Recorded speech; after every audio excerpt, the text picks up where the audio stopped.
Not sure how many will join, but just doing a little live with, I'm not too sure how many colors are in here layered through, but there could probably be anything from Floetrol, water, what else? Iridescent color.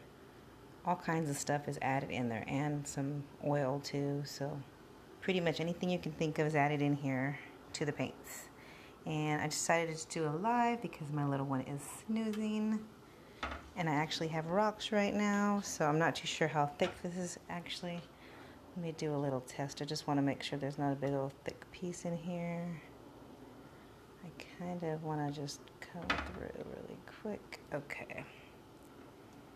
So, I wouldn't be able to relay what was added in here because I know what colors are, but I have no idea what was added inside. So this is just going to be interesting to see how this goes. And I had a bag of large beach pebbles, so now I'm kind of stocked, so I have a good amount of rocks to make. So let's see what happens. I'm just going to kind of go in a little circle on here.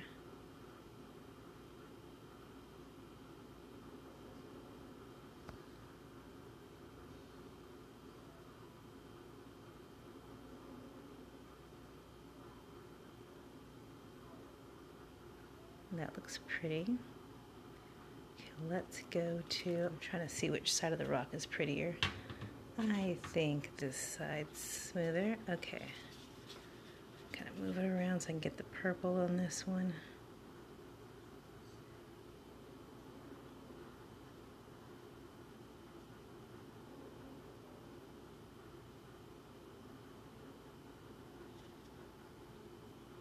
Get the corner.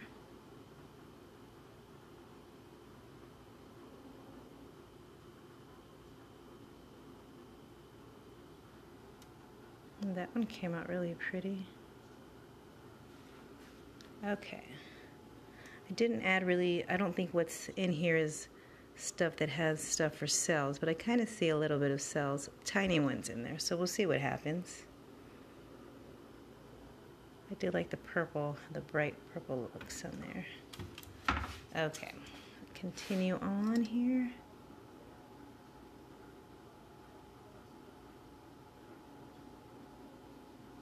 Kind of going with the circles right now. So that looks really cool on there.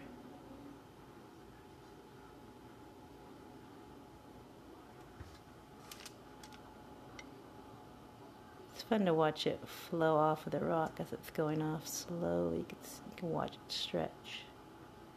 Looks pretty cool. This one looks nice. I like the way the purple just kind of comes out. I'm trying to turn it to the light so you can see a little brighter. The way that corner looks. Okay, so I do still have some more in here. I'm going to do a few transfers too.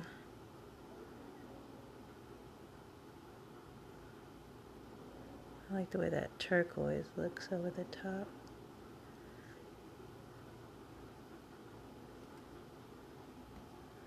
That looks pretty, like a jewel. Okay, so sometimes when I pour, I'm really not too happy with some of my pours. So if it's still wet and it just looks like orange, it doesn't look, I'm not happy with it. So I'm gonna just kind of add some more to it. Change it up a bit.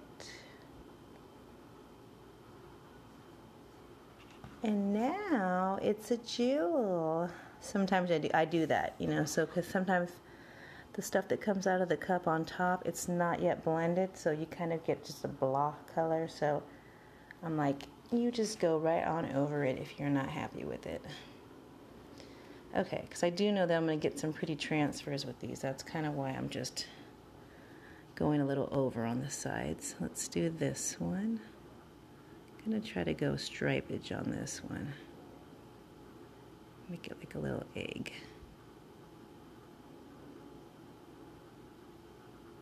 If you layer the colors, you can get the stripes just by going side to side.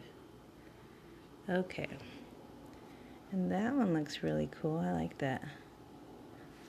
Trying to get the right light so you can see the stripe on there. I have enough for, let me see, do I have enough for another one? Let's see, I could probably do part of it a pour and then I'll do the other part transfers. Okay, so I get the middle of that. The middle is a pour, and I'm gonna use my brush, and this is the best brush. I haven't had this brush in a while, so I got new brushes today. Super flat and stiff. So I'm gonna go underneath here. I'm just gonna blend these colors together. Go under, I'm gonna blend them.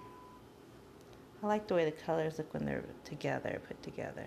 It's pretty neat.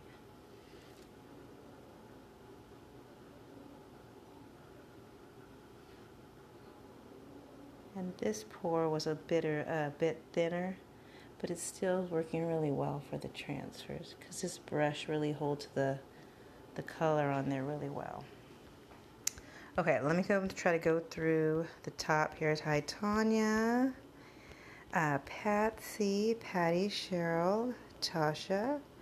Cheryl asked me, how long do they take to dry? Well, patience is a virtue because sometimes these can take up to about 3 to 7 days depending on what's added. I mean, they may be touch dry within less than 24 hours, but to fully dry properly before you seal them so they hold the color right and they don't get little bubbles, it should be at least 5 to 7 days. I kind of use a nail, my own nail, and then kind of press in the bottom, and if it makes a mark really quickly, then it's probably not fully dry yet. It's touch dry, but it's not fully, the paint hasn't hardened. This was a pretty transfer back here. No, they do not stick to tin foil. Tin foil is your friend. You want to get used to using it. No, I'm just kidding. I do enjoy using it because it has worked well for me, so that's why I use it. And even when I get a big old puddle of paint, not underneath, but somewhere else, I get beautiful paint skins. They're pretty awesome. So since this paint under here is so pretty, I'm just going to grab it and move it on here. I'm telling you, it's like all about the brush. It's not like that I'm like so spectacular at doing this. This brush is stiff, and as long as the paint isn't super thin, you can move it around. Just the brush itself, it just holds the paint really well. The key is it can't be super thin because canvas is different than rocks. You want the rocks, you want it to flow and cover it. The coverage is crucial. And with the canvas, it's different because you want it to flow a different way. So, what do you guys think? I think this was a cool pour. And I haven't even used my new colors yet. These were all a little bit of my leftover stuff. So, it looks really cool. I really like the way that looks inside there. Okay, I have enough to do. Let me do one more, make room for one more transfer. I'm going to scooch these over. I'm going to go underneath them and move it over. And I'm gonna stick a rock right here. Now I'm not worried about the bottoms because, you know, after the top's dry, then I'm still gonna put them on a clean piece of foil so that the bottoms could dry. And I also, once I transfer them to the other piece of foil, I smooth the bottoms. And just so you know, don't be concerned with the butt of the rock. It's only the top of the rock that's pretty. So I'm kind of crossing the colors on my transfer so all the different colors are together, and that gives it a cool effect. I like to add the purple in there. Looks really cool. And you create your own little piece of art with the transfers. And to tell you the truth, sometimes my best pours, or they look like pours, are actually transfers. So that's kind of fun too. Just going to scoot it back a little bit to make room, which won't mess up the pour. And then I'm going to get up underneath here and use all that paint under there. And whatever I don't use for the transfers, sometimes I use the excess paint for paint skins. And they're kind of fun too. I haven't made jewelry out of them yet, but I have so many awesome paint skins, so I can't wait to do that for Christmas time. So that'll be fun to share that stuff during the holidays, so that'll be cool. This one came out really cool too. I like it.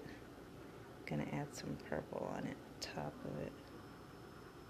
but that looks really cool. You know, everybody likes to do different things. You can see my sandwich back there. Oopsie.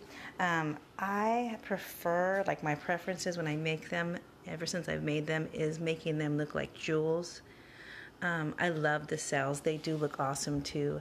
But for me, I like writing words on them and stuff, and sometimes I feel like the cells take away from my script.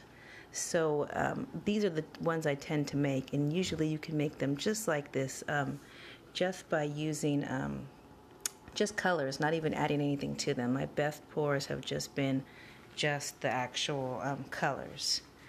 But I'm about to finish up right now, so let me get the back of this rock while we finish that up. And then hope you guys enjoyed that. That was fun. You guys gave me some positive vibes, so I had a nice pour right now. Okay, so I got the back of the rock. Get a little bit more blue on there.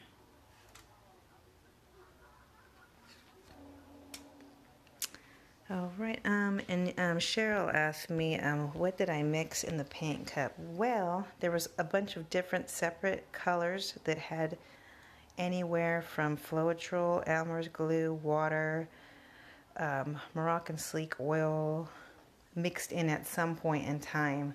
I have no idea what was in there because I just grabbed a couple cups and just mixed away. And you'll find that once you get started and you feel comfortable, that there is no recipe. You kind of know different random things to mix in different colors. And that's the awesome thing about it, is how relaxing it is to make them, and how you don't have to make this a stressful thing. It's just a free form of art where you're just kind of like mindlessly just getting stuff together and just having a fun time. So that's pretty much what that's about. Sometimes people can make it a little stressful, but it's not. It's just having fun and making awesome, unique rocks or canvases or whatever you're pouring. You guys have a great afternoon, and hope you guys enjoyed this.